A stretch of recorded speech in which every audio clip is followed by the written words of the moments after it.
September 9th, 2025, and a lot's going on in the world, and we'll be talking about that here on the World Edition and letting you know what's going on. Nepal's prime minister resigns as protests against the government and corruption continue. So, Nepal's prime minister Ali quits as anti-corruption protests spiral, his aide has said. And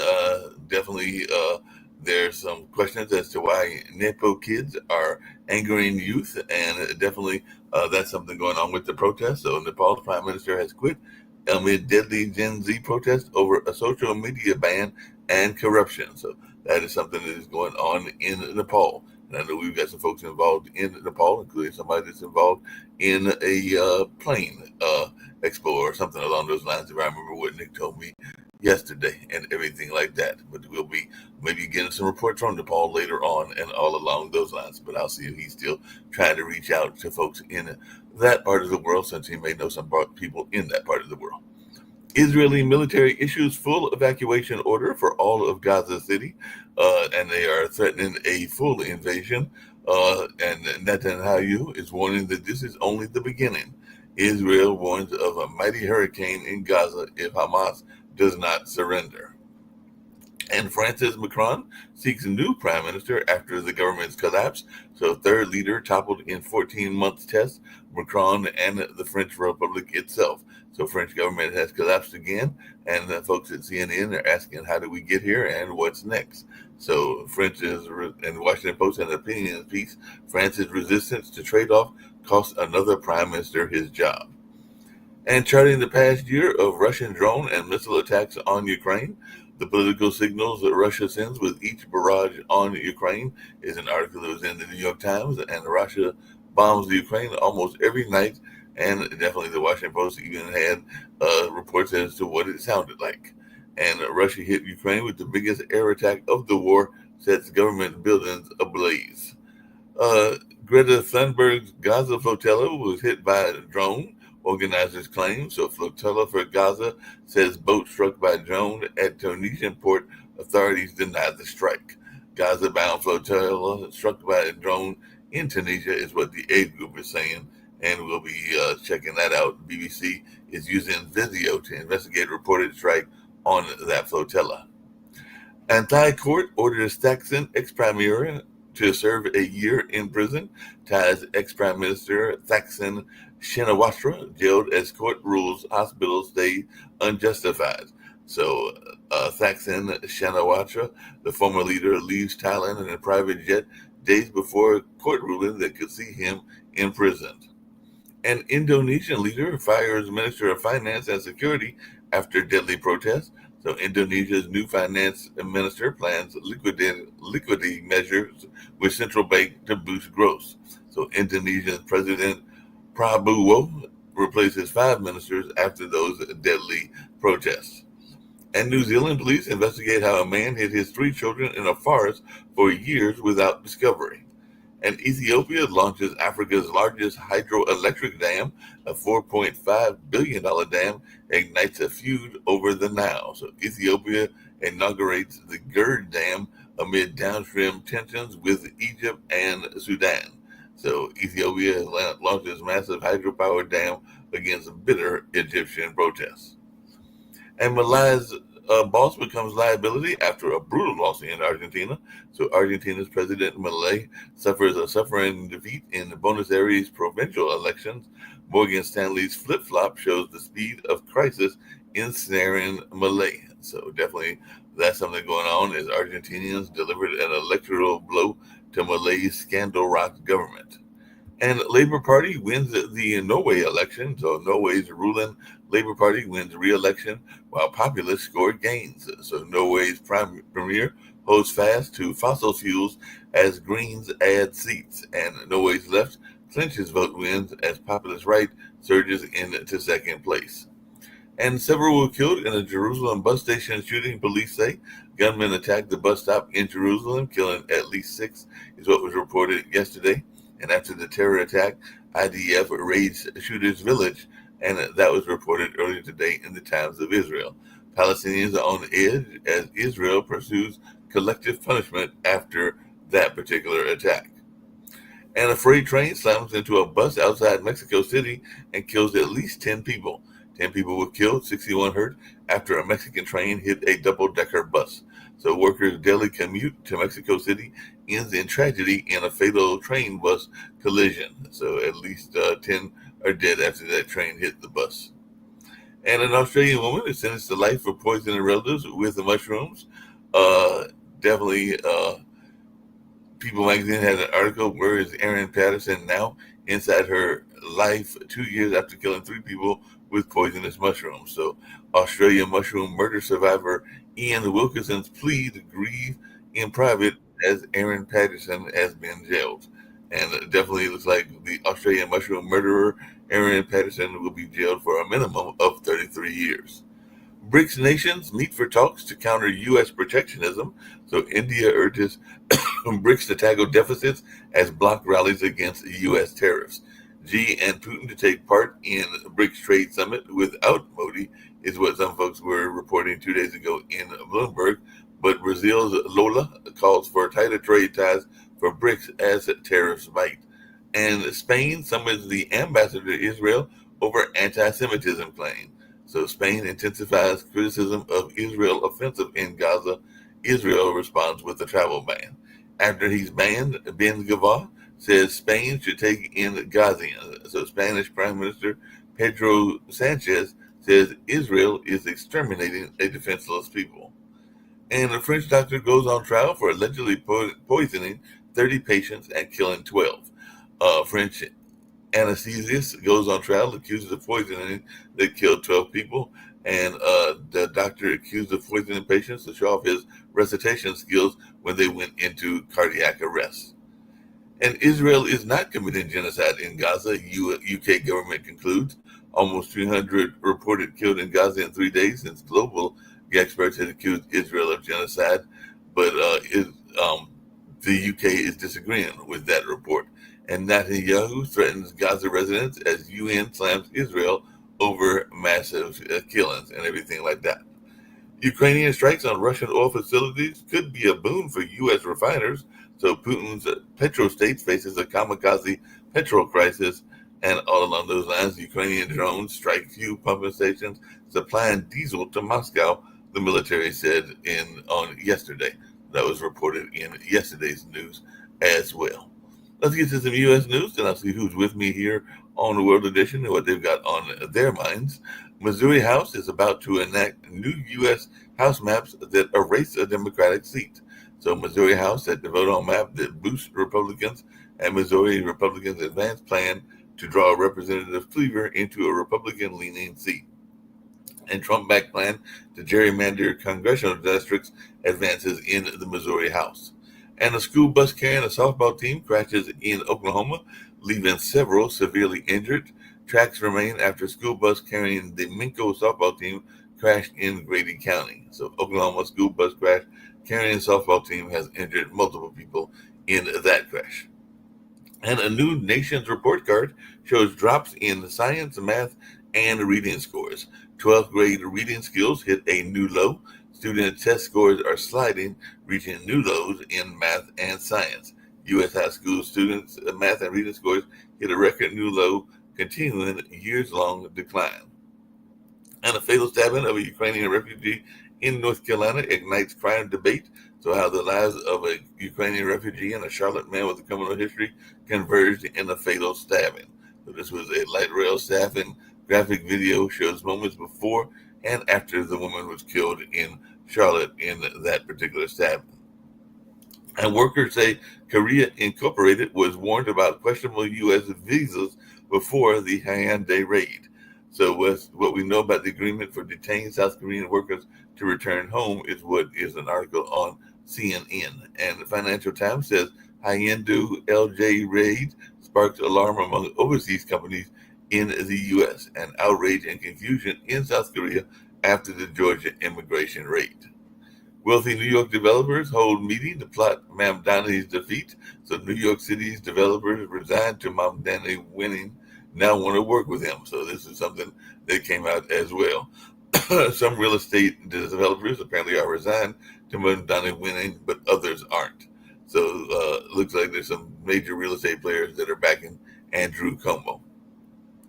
And Trump's ICE targets Chicago amid objections from the mayor and the Illinois governor. So ICE launches operation in Chicago despite objections from the mayor and the Illinois governor. And ICE launches Operation Midway Blitz in honor of Katie Abram to target criminal illegal aliens terrorizing Americans in Sanctuary, Illinois.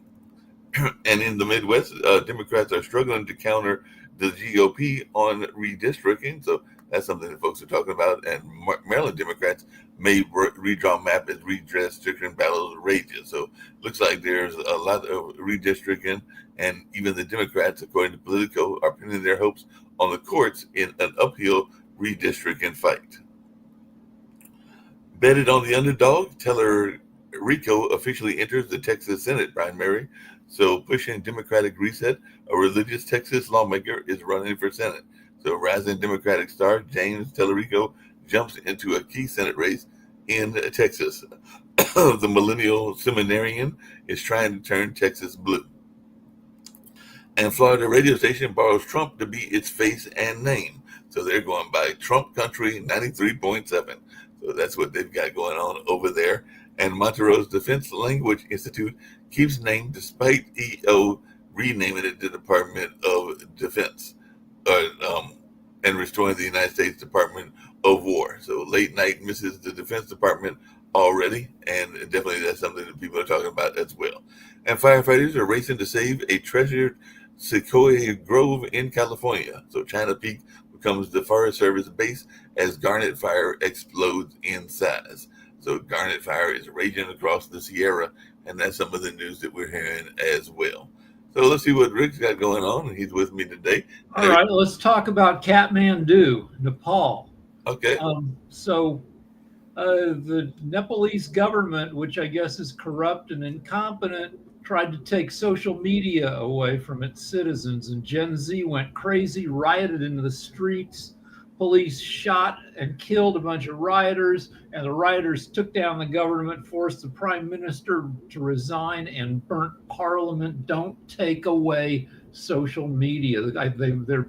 Some tweets are saying that the government has fallen. It was a Maoist government, which is never a good government to have. So let's see if Gen Z is able to hold the city and the nation and establish a less shitty government there. That'll be interesting. One of the other things that'll be interesting, and this is not so much about the Nepal government, but what is your thoughts about the report cards? Because apparently our report card is not all that great. Apparently and I know, but that's part of the reason that Nick set up this network is because of wanting fiscal literacy, but apparently we don't know good in reading, math, and history, and a number of other subjects as well. So that's a long-term trend.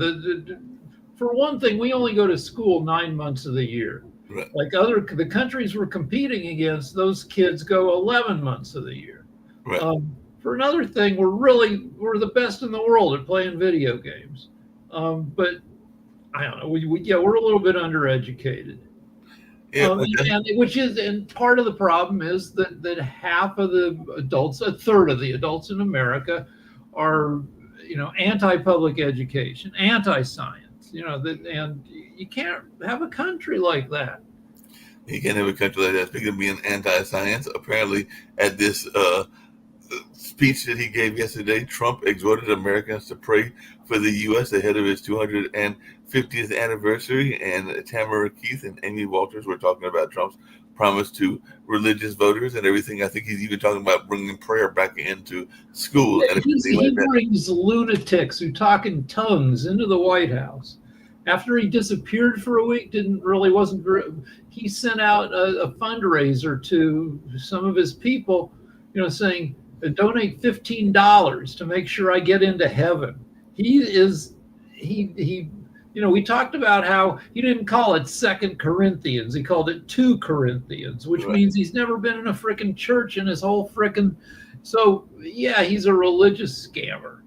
And did he get that idea from one of the major religious televangelists? I want to say it was either Oral Roberts or one of those that made this case decades ago that in order to get into heaven, he had to get a certain amount of money. And since that time, I believe that I, particular I, Los I, I Angeles has it kind might of have been Baker, Baker, um, married to Tammy Faye. Tammy Faye. That's right. That guy, Tammy Faye, unfortunately, a nice lady, though, married to a scammer for a while. She's passed away, but he lives on and he is still doing that bullshit. Getting on TV and crying and saying, financial crisis and we got to, we're doing the Lord's work. And yeah, he's doing the Lord's work from a private plane and, a 10,000 square foot house. And yeah. So Yeah, what's your take on the drug bust? Because this is a story I didn't get to, but apparently the DEA arrested over 600 people, which doesn't really seem like a lot of people, in a massive operation against the Sinaloa drug cartel. And it was in a 23-state sweep by the DEA. So they arrested, looks like 171 suspected members in New England, including 49 in Massachusetts, and like I said, a variety of others. But let's see, 23 times divided by 600. So that's roughly that's 24 people per state or so. Yeah. Right. But I mean, how many people does it take to run a drug operation? Like, yeah, it's and drugs get smaller and smaller. It used to be hunks of marijuana this big. Now it's legal. Then it was cocaine hunks this big. Now it's fentanyl. It's so I don't know. And apparently the drugs are changing. I was listening to just a little bit. I didn't catch the full story. Matter of fact, I caught very little of it. But apparently Seth Rogen, we know he's a major entertainer, is very much into the liquid version of the cannabis. But now I guess there are, it's been sold at fairs and events and stuff like that. But apparently there is a push, probably from Trump and others, to kind of like ban that, even though it is apparently very popular. These kind of it begins with a C, but it's basically cannabis drinks and everything. Well, there's THC and then there's CBD oil. CBD, it's like a CBD. That's the word. Right. So I accidentally got my wife the wrong stuff. I went to our local marijuana store, and I don't know from anything. And I said, "Give me some CBD oil. We're going to try it for my wife's knees because." It was something. I don't know. Anyway, it was some issue with her joints, and she was going to try it for that. So I bring it home, and you put a couple drops under your tongue or on your tongue, and she does, and it doesn't get you high. It's supposed to help with pain a little bit, and so she didn't feel anything. We did it again. Turns out they gave us the wrong bottle. They gave us THC, and she got high as hell, which is. But it's okay. Maybe it's THC laced drinks or CBD laced drinks, but apparently you can get them like in your local grocery store. Yeah, well, CBD shouldn't get you high at all. Right.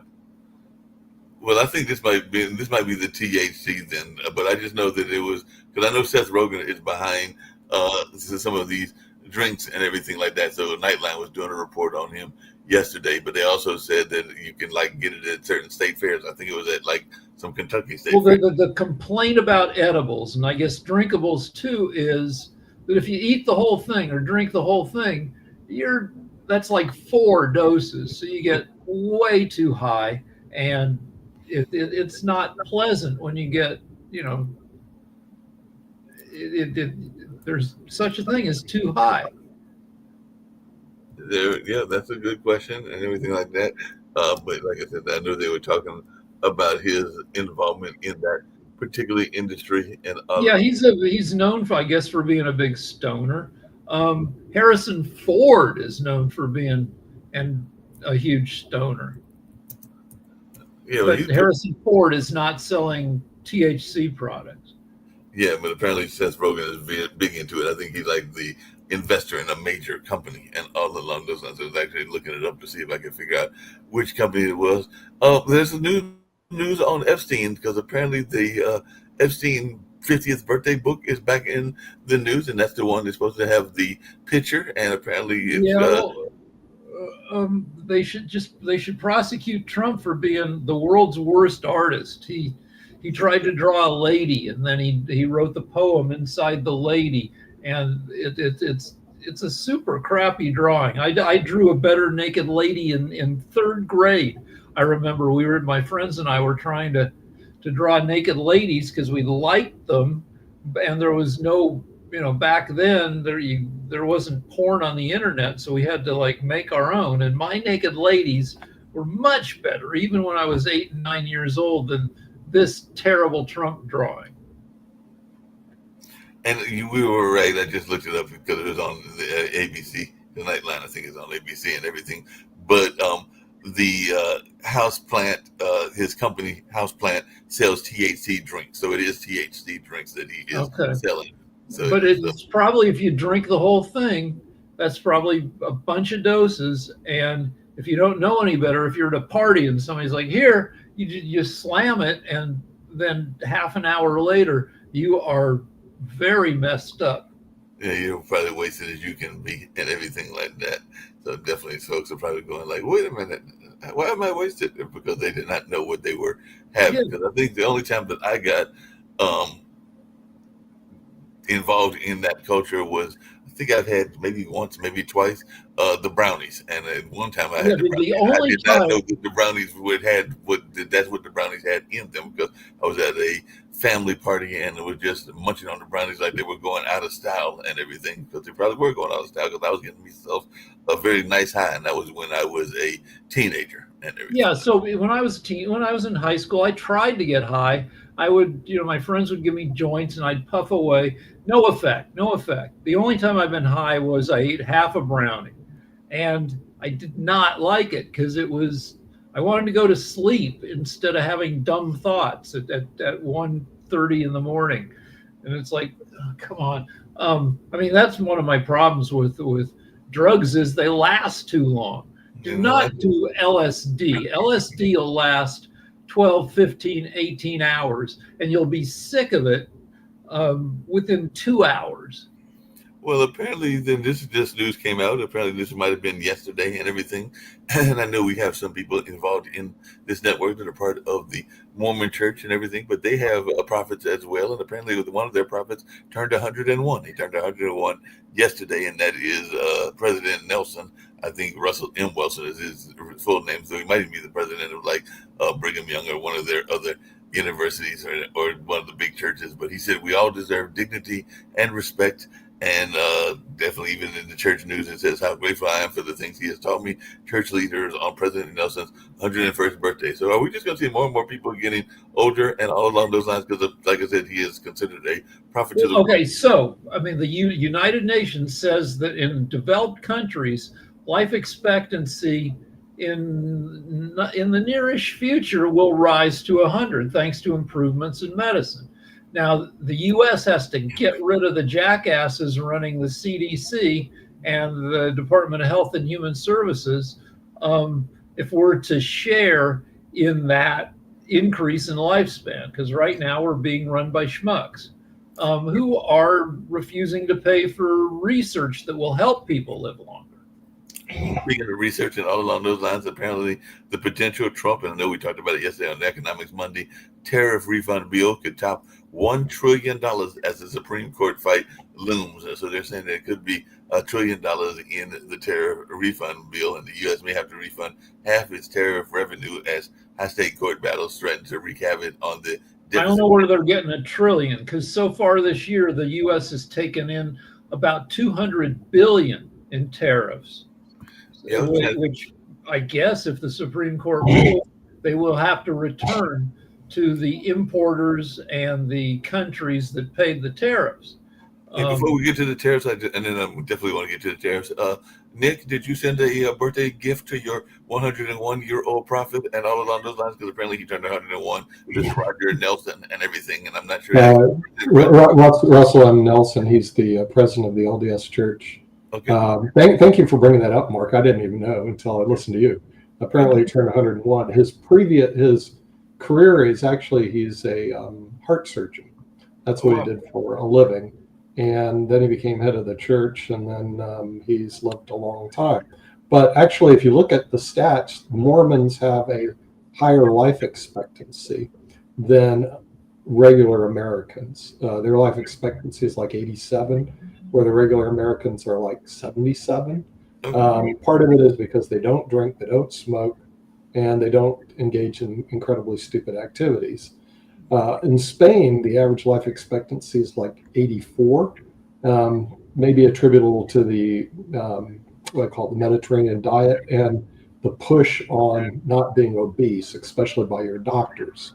Because my doctor, he just beat the bejeebers out of me, saying, I got a question for you about that and everything along those lines. Wait 1 second. I had a quick question for Nick about that, because I've got some friends that also are, and they have a similar belief, which I'm going to bring up and everything, that are Muslim and all along those lines. Yeah. But is part of the keys to the good life being able to have, I know you're very devoted to your one wife, but is it being allowed to have more than one wife? Because I know that both the Mormons and the folks in some of the Muslim religions, that's part of their belief.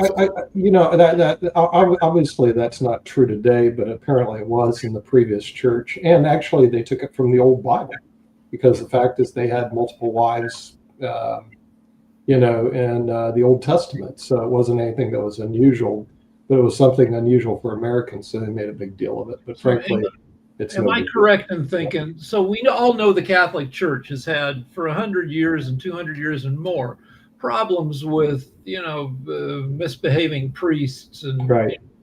But it seems like the Mormon Church had a bunch of problems, not like that exactly, but with like racism and all that. And it seems like you guys have cleaned house pretty effectively and like have made yourself not jerks. Like that, you guys have been pretty nimble in joining the modern world, not being a bunch of jerks. I just want to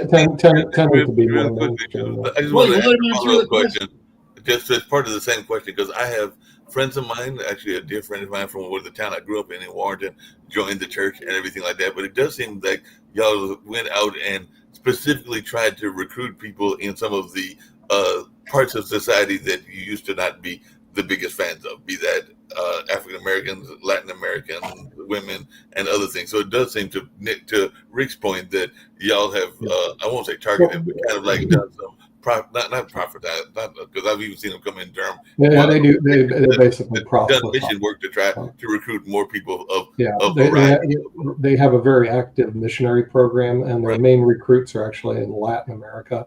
And basically Catholics, so basically Catholics in Latin America. So they have a big Latin American following right now in the LDS Church. The LDS Church is basically the Catholic, in my opinion. And I grew up going to Catholic schools all the way to the 9th grade. But basically it's a more sane Catholic church more than anything. Because I did see some of the problems that they had in the Catholic Church that later on, with the abuse and all that other stuff when I was a kid. I mean, that stuff actually did happen. I didn't see the sexual abuse. It was what they call corporal punishment. Now, whether that's good or bad, I don't know. But did it exist? Absolutely. And it was pretty brutal. I mean, going to Catholic schools, at least when I was going, wasn't like a ride in the park. The school sisters of Notre Dame would beat the trash out of you if you did not behave. I mean, it was just the way it was. They really did do that in college, thank goodness. Otherwise I would have been in trouble. College is different. I mean, college, middle school, that's all different. I'm talking about K through 12 education. No, I knew that's what you were talking about and everything. And I did have friends that went to parochial school, and they told me similar stories and everything. But definitely, I enjoyed the liberal arts that I got at the Jesuit school, because Jesuits are considered the more Catholics and everything. Yeah, so the Mormons have a program that I think is pretty cool. You want everybody to get into heaven, and in order to facilitate that, you need to know, I guess, everybody's family tree. Is that it? Yeah, that's true. They do. They have the most extensive genealogical research in the world. And even though my sister's not LDS, she did a lot of the research using the LDS Ancestry.com and their websites to trace us back to the what I call it, the worlds. The Plantagenets. You can trace your family back like 1,000 years, right, or something. Oh yeah, I actually we're traced back where I'm a direct descendant of Edward III Plantagenet of England. And once you find a world track, well, I have to find one of them. Then you're related to all of them. It's just really bizarre because they all intermarried. People didn't know that. It was like a big intermarriage. Just really quickly getting back off of this, but getting back to some of the news story. Apparently, the U.S. Defense Secretary has told the sailors off Puerto Rico that this isn't training. So Hedges and Kane visited Puerto Rico as the U.S. steps up military operation in the Caribbean. I just mentioned the DEA, which is local, had that big drug bust and everything. But are we getting ready to go into some of these countries like Venezuela and Honduras and a number of these other countries in order to combat these cartels? It's a definite maybe. I mean, the thing is, we'll just have to wait and see. Remember, the United States does have a history of invading other countries. It's not something that's beyond the stroke of the imagination. I am also following, because it's on the internet all the time, about Karen, ball snatcher. Okay, this shows where the mob mentality is so wrong. The reason you need lawyers. Okay, the internet got it so wrong. In other words, a lot of the memes, they're lies. They're not factually correct. The facts, as you look at it, the ball actually fell in her area. She was sitting here, and a man next to her actually touched the ball as it fell on the ground. She went down to the ground to get the ball. This guy comes charging in from 12 chairs away to snatch the ball and run back to give it to his kid. And he's the hero, Mr. Dick. So have you seen any other ball scrambles? Do you ever watch ball scramble footage of what happens when somebody hits it? I mean, the thing is, I used to, when I was a kid at the Tampa Tarpons, the balls would come in and we would get the balls, but the adults would never. I mean, what's wrong with this guy? See, this shows how sexist. I think that's the point that Rick is making. What's wrong with a guy who's going to go 12 chairs away to go snatch a ball? What's wrong with him? And what's wrong with the American public? I'm so grateful I'm living in Spain and the internet crucifying her and ignoring him. If the ball touches the ground, it's anybody's fault. That's not true. If I'm sitting in a chair here, I'm sitting here, which I am, and the ball hits my foot, okay, or it doesn't even hit my foot, it hits my ground. You don't have the right to come 12 chairs over and grab the ball that's at my foot. I'm sorry. Yeah, you do. That's under my care. Let's ask the internet.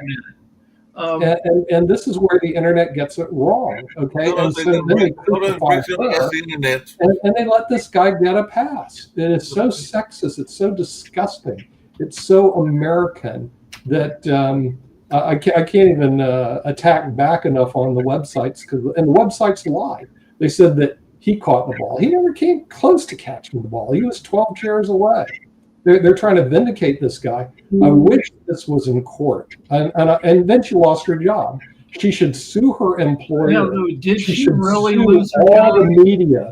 All the media for that have promoted defamation. Did she really lose her job? I've heard reports that she did not lose her job. Dr. Sharif is here. Yeah, I've heard reports she did not lose her job. So that's that might be true, Mark, because this is where the internet just lies. I mean, there are court cases. So a famous 2002 court case involving Barry Bonds' 73rd home run ball, which is probably worth like $1 billion. Yes. Established that a fan must have full control of the ball to claim ownership. So just because it bounced off your foot, that's not. Wait, are we still talking about the lady who got the ball from the kid? No, she did not get the ball from the kid. The man. She got the ball from the kid. The man came. Nick, stop. Nick, you just sounded foolish. Nick, you're sounding foolish. To grab the ball. Nick, you're sounding foolish. Nick, you're sounding foolish. Nick, you're sounding foolish. Nick, stop. Let me ask something real quick. Is this woman getting this ball more important? Nick, hold on. This is how foolish you sound. Nick, this is how foolish you sound. Is that more important than Israel bombing Qatar or going after Hamas in Qatar? Is that more important? We're not talking about Israel, Hamas. Nick, is that more important? Why are you deflecting? Sasha, let me ask you, is it more important for this woman to get this ball, or is it more important for Israel, the situation where Israel is now gone in Qatar? Which one is more important? Okay, depends for whom. For average American, this ball issue is way more important than Israel, Qatar, and Palestine. Everybody else. Not the average American. I can't give you to the average American. You can put Nick on there. It's for Nick and his idiot lunacy on this. But the average American right now is actually looking at the situation that just happened where Israel went into Qatar and thinking about the powder keg that's going on in the Middle East. So I think that's more important. Qatar. I mean, Qatar has a great airline. Why would they? Hold on a second. And also the hostages that are now in limbo because of this situation. There's a lot more importance. But Nick wants to talk about a ball. Hold on a second. Let's get off the ball because we've had enough of this for 2 days and everything. But there was an issue that me and Rick were talking about. And I'd love to hear all of y'all's thoughts about it. But social media is getting a lot of pushback in various countries, including Nepal. So what is our thoughts around this? Fell because of social media. So Nepal's government, which I guess is crappy and corrupt, said nobody can have Insta or X or YouTube or TikTok. They shut down social media. Riots in the street. Soldiers and police kill 19 Gen Z protesters. Gen Z goes crazy, burns parliament. The prime minister resigns. According to some reports, the government has fallen, and now Gen Z is in charge if they can hold it. So that's a big deal. But then a follow-up to Sasha, which is, does blowing up Hamas in Doha possibly lead to the end of the war in Gaza? Okay. You cannot take any issue, just look at the issue only. You have to take a full picture. Why Trump allowed Israel to do anything what it wants, when it wants, and Israel does exactly that. Why? Here is the reason. Trump is losing every war, every issue. All international politics is in shambles because of one man, and America will correct it in the next 55 years. That's what it will take to undo everything what Trump does. So to have, for example, issue like China, gone, done, no more China, no more fight with China. Now he wants to make China his friend. He will work very hard because this military parade in Beijing showed to him here what we are. And it's not just China, it's including Russia and North Korea and Iran and just whoever they want to put into this coalition. The United States is alone. Europe is not with the United States, at least on issue with Ukraine, as you know, and you will see next day or two what's happening there. So Trump now, he wants to do the wars. That's why he changed the name of Ministry of Defense to Ministry of War. But he needs winning wars. With Israel, he will have only winning wars because Israel is stronger and better equipped than all these Emirates and all these little governments and countries. Call them whatever, even including their camels. Israel is so much stronger that any war is winnable. So fight winnable wars. Win, win, win. Now, if Israel killed these Hamas leaders in the attack, will that lead to an end of the war in Gaza? It doesn't matter. It doesn't matter. Israel has to keep winning. If he broke Qatar, who's coming next? Who is United Arab Emirates? Who wants to fight Israel? Come on in. You want to fight for Palestine? You want to fight for Muslims? You want to fight for Christians? Whatever you do, come in, fight, and Here's all. This is what Trump. No, hold on. Let me finish. And another war which Trump is thinking he's winning.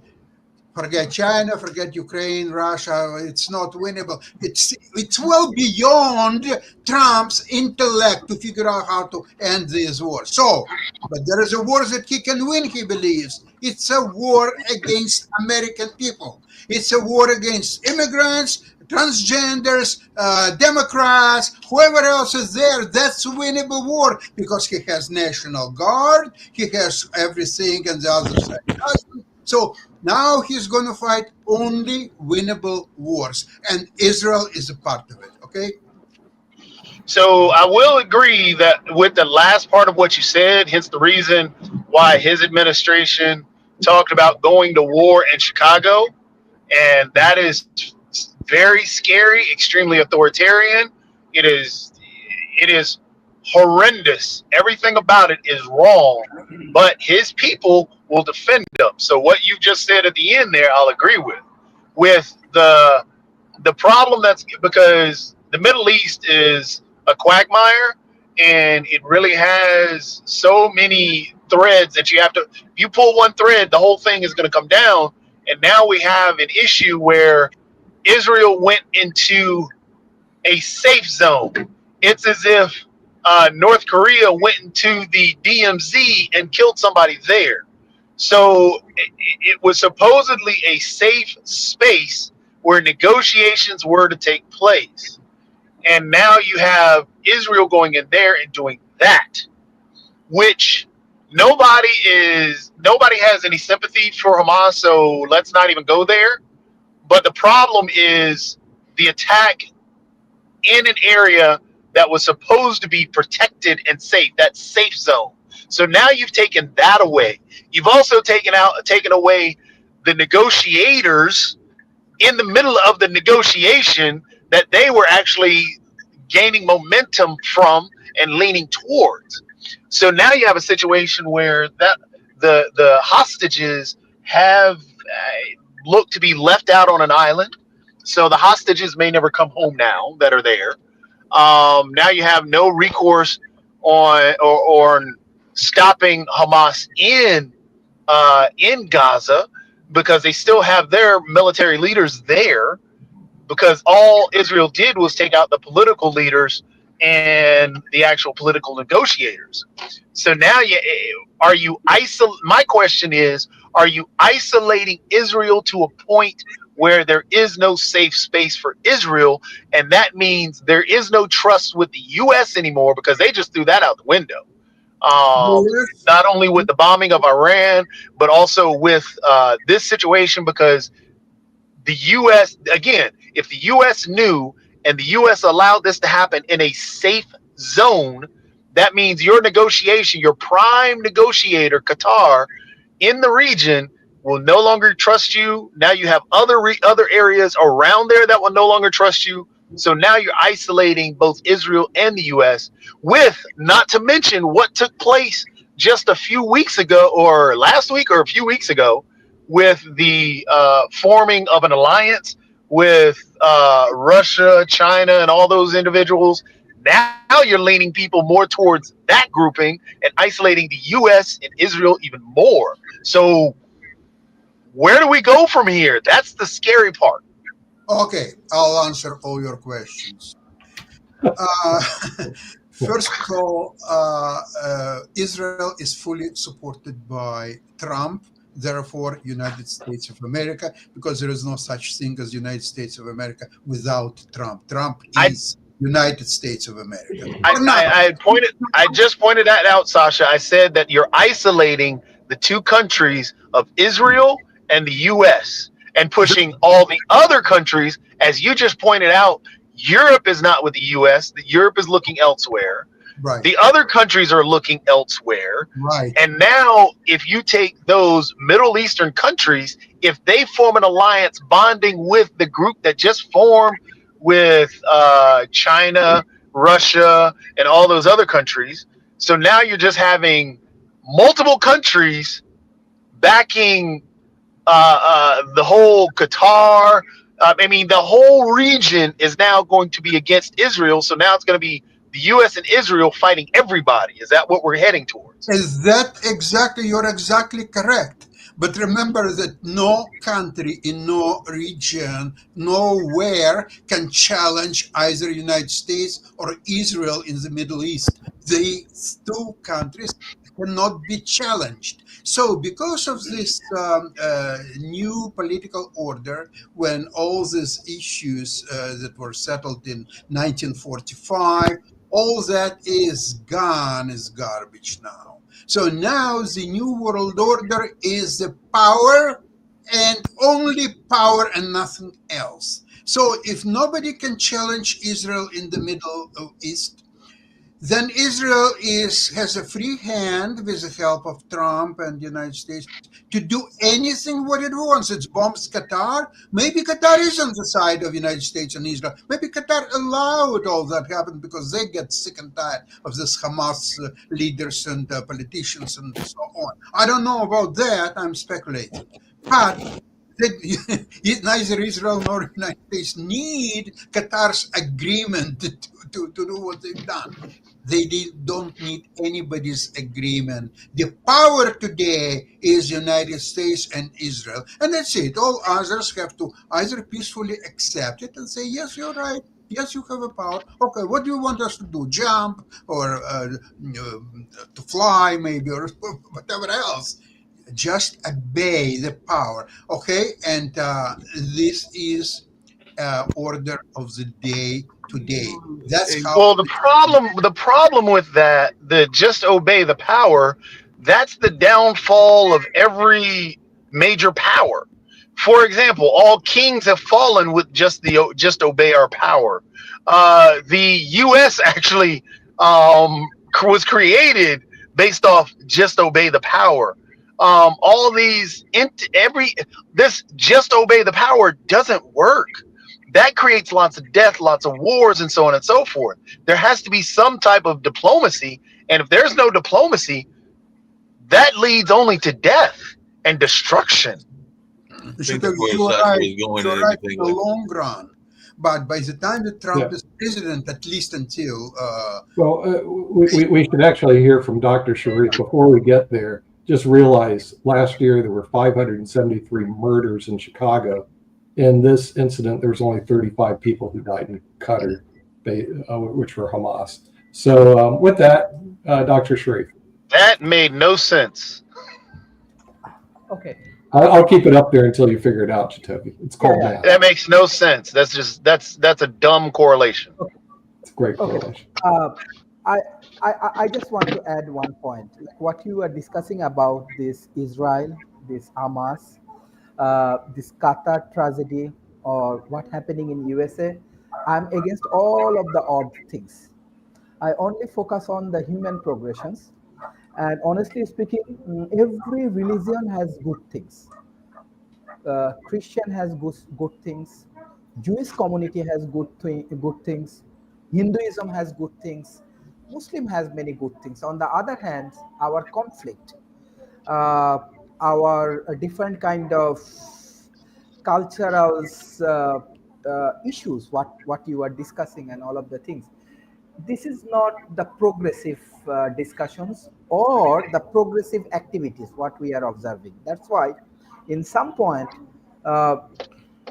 what we are observing right now, even though it's happening in Bangladesh, not only USA, it's happening in Bangladesh.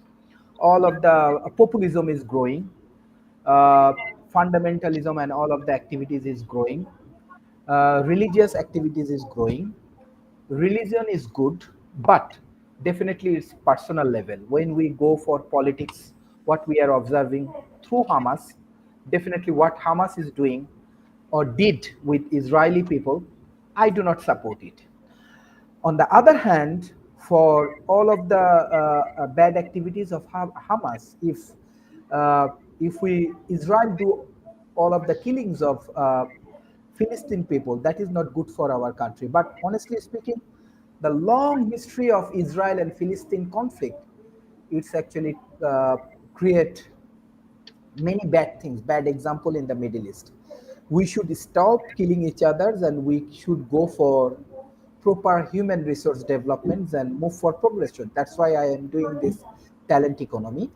I think we need more dialogue like this. We need more discussion like this. We need more debate like this. But at the end of the day, we need to build up a better communities, not more conflict. Thank you.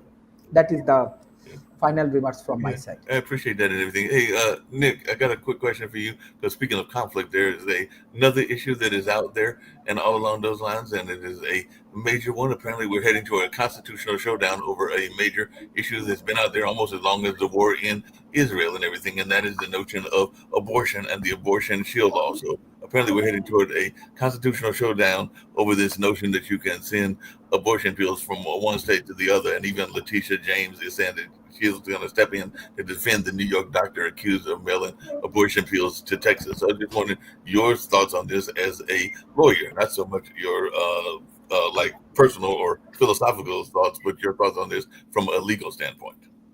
Well, I think that's really going to be hard to manage. I think from a practical standpoint, the states aren't going to be able to manage that.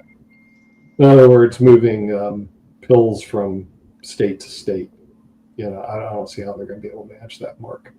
But we'll see. I mean, the thing is, these become very complex legal issues, and then they also do become politicized because you could argue that going two different ways. So you could argue it's comedy. Other states have to recognize it. You could also argue that, hey, no, the states have the right in their own borders. So it'll probably end up in front of the Supreme Court, and we'll see which way they go.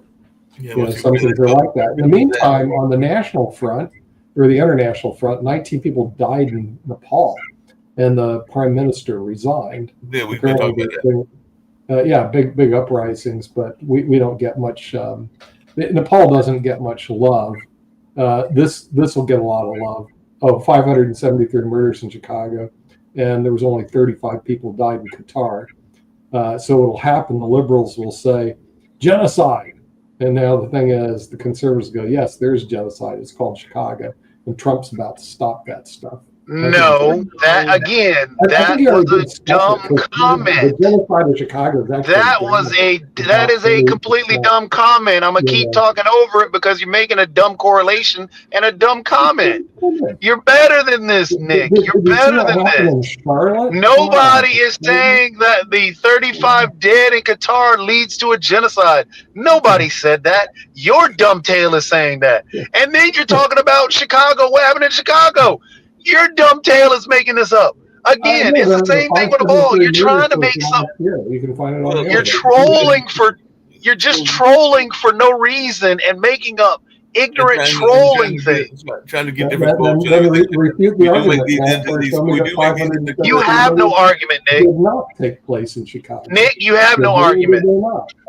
Nick, you have no argument. We got 5 minutes and then we got. You have no argument. Hold on a second. We only got 5 minutes and then we got to get to Ukraine, Russia, and we got a whole discussion about that and everything. But I did have a question, and this is maybe for Rick and everything, because there was a major vice presidential candidate that says that he's going to be guided by science, unlike some of our other folks and everything. So Waltz in Minnesota has issued a vaccine executive order, and then now he's countering the federal vaccine move with a state level order. So are we going to see more states doing this because of what RFK Jr. is doing? Because it definitely seems like he's going like... It seems like a political opportunity. I think it's a great political opportunity. As a matter of fact, the West actually created a compact in Washington, Oregon, and California to override the CDC.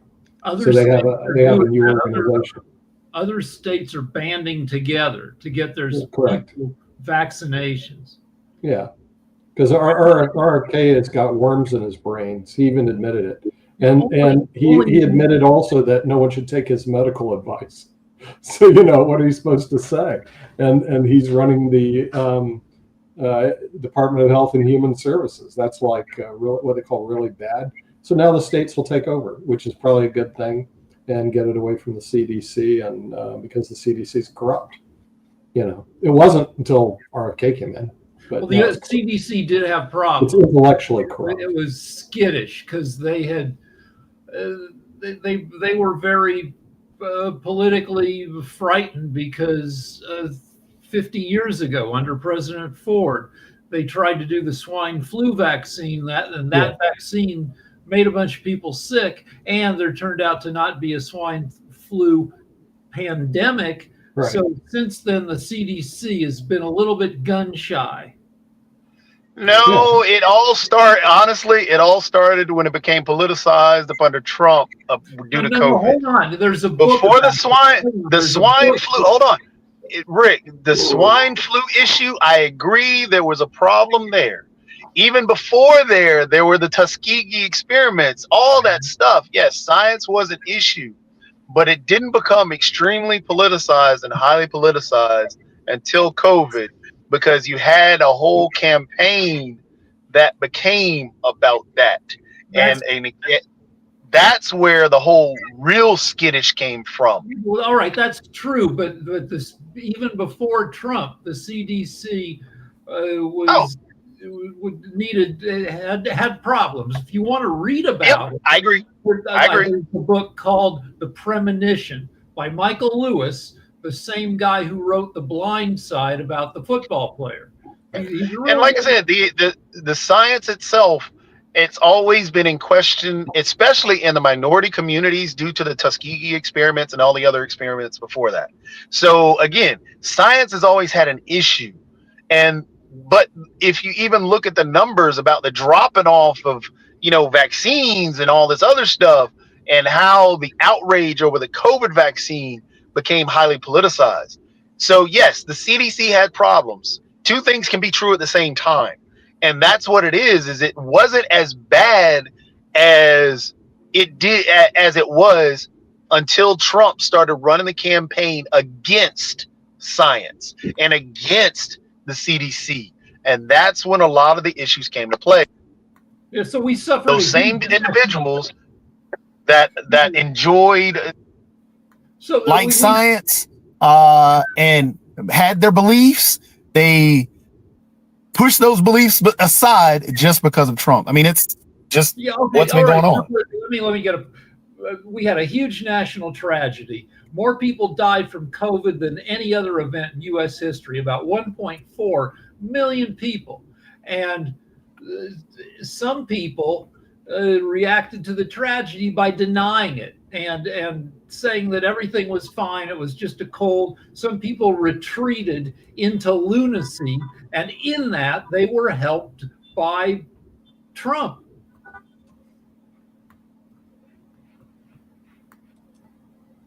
So all roads lead to Trump, even though he's the one that expedited. Trump did he expedited the vaccine, and even today he goes on record that he's in favor of the vaccine. So we all agree what Trump did. Trump's greatest accomplishment was the actual vaccine. Trump did a phenomenal job with that. That was an accomplishment. But the thing is, he ran a campaign against his own accomplishment. He even put in one of the worst people to ever put in to a CDC or the top health position who is a vaccine denier. He's also put people under him who are all vaccine deniers who have attacked his own greatest accomplishment. So yes, I mean, you can put out a fire and then hire people to light that fire back up and then say, well, my greatest accomplishment was put out a fire. Your also greatest tragedy is the fact that you started the fire again. Yeah, I agree with you. That's what you get when you appoint a former Democrat into a high position like RFK. Well, RFK former Democrat, really, you went there? RFK was making himself available to the highest bidder. First he offered himself to Kamala Harris, and Harris is like, no, get the hell away from me, you fucking nut. And so then he turned to Trump, and Trump welcomed him because Trump has a big tent for crazy people. Trump is, the Democrats have a big tent that is always arguing about stuff. Republicans also have a tent. If you're a psycho, just come on in. So yeah, and he won the election. I mean, that's kind of like what happened. So it is what it is. Yeah, it is what it is. I think that's Mark telling us that we have to go on to the next show, which is I think the Ukraine show. So we'll see you guys later